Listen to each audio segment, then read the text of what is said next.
Hello everyone. Today I'd like to talk with one of patients who experience Asian medicines. So just I'd like to hear his personal experience with Asian medicine. And then first of all, I'd like to ask what before you get Asian medicine treatment, what condition you have had, and then what kind of the treatments you have had, and then what is your response, with that. So okay. Yes, so I'm just gonna talk about two different conditions that I have had in the past and currently have. I see. But there are many others. I've experienced Eastern medicine since I was maybe 4 or 5 years old. Oh, even since you're 4 or 5 years old? Yes. So surprised. I was very fortunate not to be born in this country. Oh, I see. So I was born in Ukraine. oh, you were born in Ukraine. Yes. Yeah. And over there it's pretty normal for people to get alternative, what we call here in the US alternative. There it's just regular medicine. It's I see. What people have practiced for thousands of years before there were, clinics and doctors, and it was a regulated profession. It was knowledge that was passed down from generation to generation. See. Interesting. I never heard about that. Yeah, thank you. Okay. So you've never heard that in some other country they got it. Yeah, that's right. Outside of Asian countries. Right. Yes. Yeah. So well, Ukraine was part of the former Soviet Union, which is very close geographically in some parts to China, for example. So I see. There's a lot of crossover, Mongolia, China, over there. I see. So, actually, well, we could go off on a tangent, but India, China, that whole region, and ancient Euro-Asiatic peoples were all one people, right? Yeah. And so it's only recently that we begin to distinguish between them. I see. Yeah. Interesting. But I want to talk about so about 16 years ago, 16, 17 years ago, I was in a severe motorcycle accident. Oh, you did? Yes. Oh, okay. I don't know how I survived. It should have killed me. Of course. Yeah. I had I blacked out, so I couldn't tell you exactly what happened. But I had such a big impact on my head that it compressed my spine. It compressed my vertebrae and my cervical spine, so at the very top. Yeah. And it's a miracle that my spinal cord didn't snap. Yeah. And that I didn't break a single vertebrae. Yeah. Because the impact was so strong. Yeah, of course. That it fractured my eye socket. Like it's called a right orbital blowout fracture on my right side. So, they did CAT scans, they did MRIs, they did all these things. They were surprised that nothing was broken. But then after the accident, months later, I started developing symptoms from the compression. And apparently what happened was the impact destroyed my discs between my vertebrae. Oh, I see. And so with the discs deteriorating and essentially there was no space between the vertebrae, Oh. and so they were pinching. The vertebrae were pinching the nerve roots that go out from the spinal cord throughout my body. Your cervical, right? Yes. And then because of the nervous system, and then once your cervical pinch, and it affects entire your body. Yes. Yeah.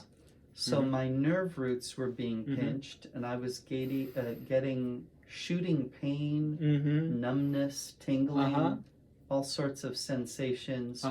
I would wake up, and I couldn't feel the left side of my body, or I would wake up in pain from shooting pain down my left arm.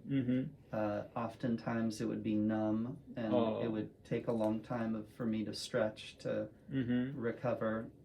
And I went to see, I think, 3 different neurosurgeons because it was so close to my brainstem. I see. And each of them offered different surgical procedures.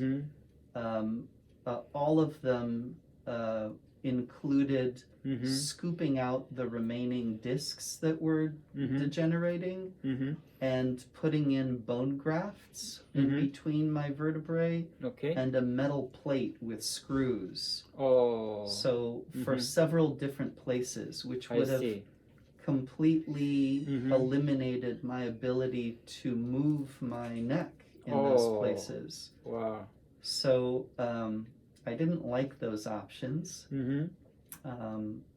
And I had good experience with Eastern medicine in the past. And so I went to an acupuncturist, a doctor of Oriental medicine. Where was it? This was in the San Fernando Valley. In California, San Fernando Yes, Valley. I see. And I was treated for maybe almost 2 years. 2 years, Yes. quite a long time. Yeah. It was a long time, but it was well worth it because after that point, I didn't need surgery. I still haven't had surgery. It's 16, 17 years later. And, I still have to live with it. But I don't have pain. I don't have numbness. I don't have shooting, sensations or tingling. And what I learned in my research is the people who got the surgery, about 5 to 10 years later, had to have more surgery.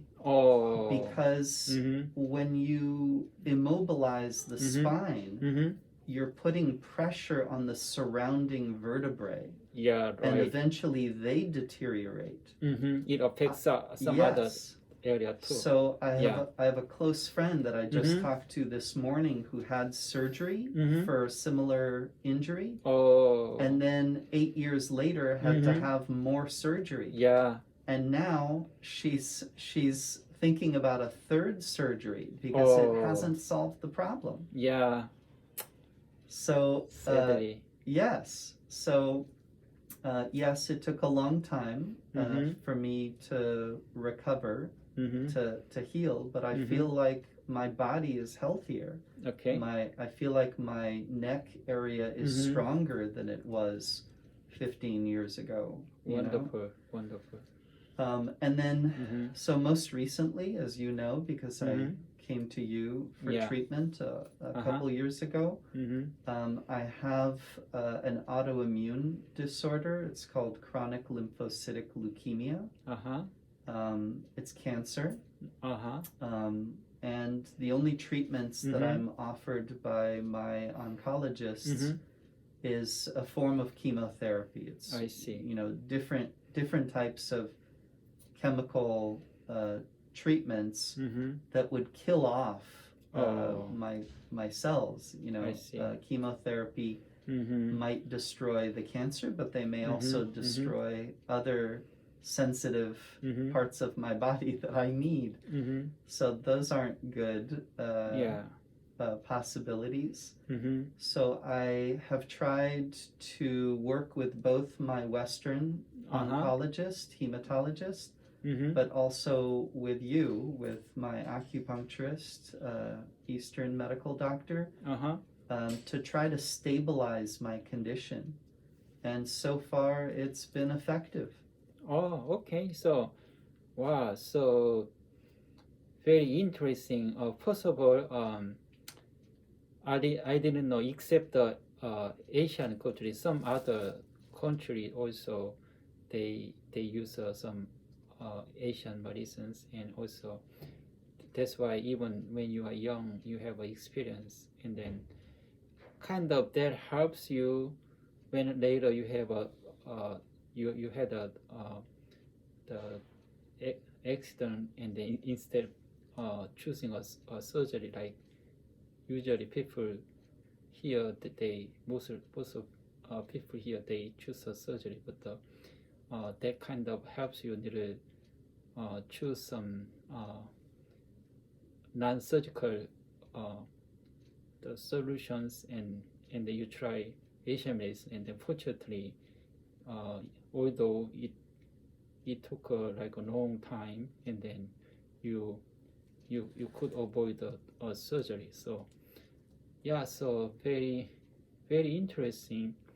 Yeah, so your personal experience very interesting. So I hope maybe next time we can continue about your personal experience with Asian medicine. So I appreciate your time and share your experience. Okay, thank you so much. Thank you, Dr. Kim.